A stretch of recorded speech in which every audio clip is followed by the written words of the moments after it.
السلام عليكم. اليوم راح اقدم طريقة عمل السمك المقلي مع الارز. السمك اللي راح استخدمه هذا شكله، هذا الحجم، مغسول ونظيف، وخرت القشور مالت الصدف. البهارات اللي راح استعملها: ملعقة اكل بهارات مال سمك، نص ملعقة كوب ثوم مطحون، نص ملعقة كوب كمون، ملعقة كوب ملح، ربع ملعقة كوب فلفل اسود. راح اخلط هاي البهارات واتبل بيها السمك.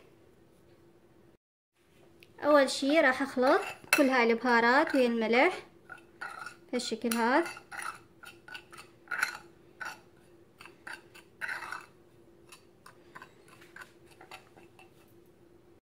راح اتبل السمك من الداخل والخارج بهالشكل.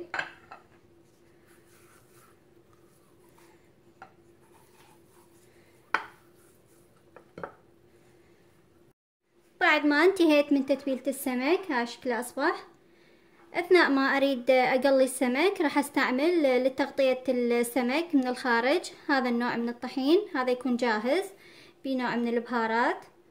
هذا شكله متوفر بالاسواق. اذا متوفر عندك هاي النوعية او اي نوعية ممكن تستخدمين الطحين العادي لتغطية السمك اثناء القلي.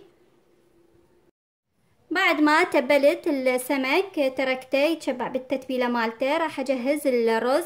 عندي هنا 2 كوب رز غسلته ونقعته قبل بوقت وصفيته، 2 بوتيتا متوسطة الحجم مقطع الى مكعبات، نص بصلة صغيرة الحجم مقطعة الى ناعم، نص كوب شعرية، فلفل اسود، اللوز والكشمش حسب الرغبة، حسب الكمية اللي انت تحتاجيها.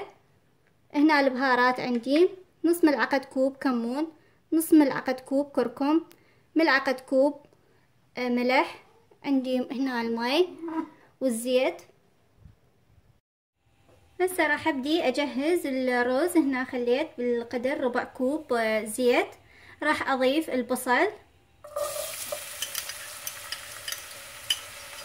راح احمس البصل اول شي. بنفس الوقت خليت مقلاة راح ابدي اجهز البوتيتا والمكسرات.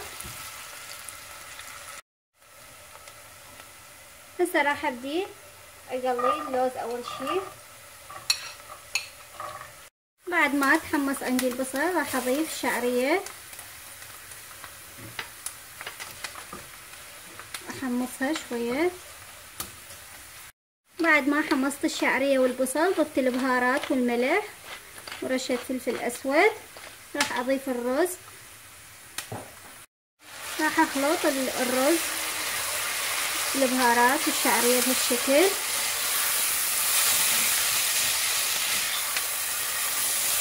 واضيف المي.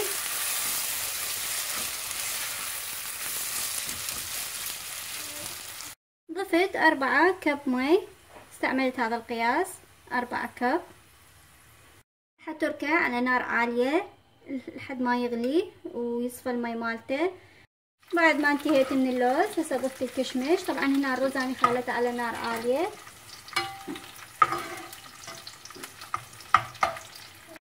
هسه راح ابدي اقلي البوتيتا.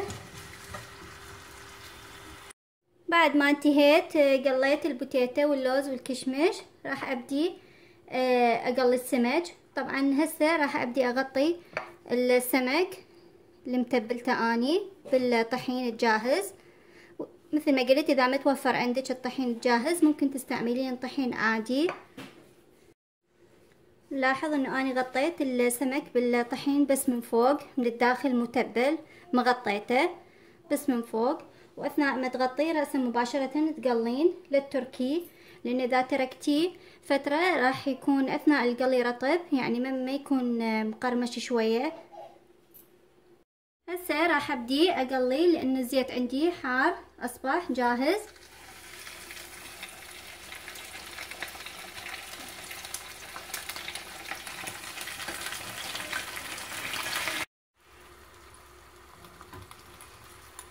لاحظ ان السمك شلون اصبح مقرمش بالشكل.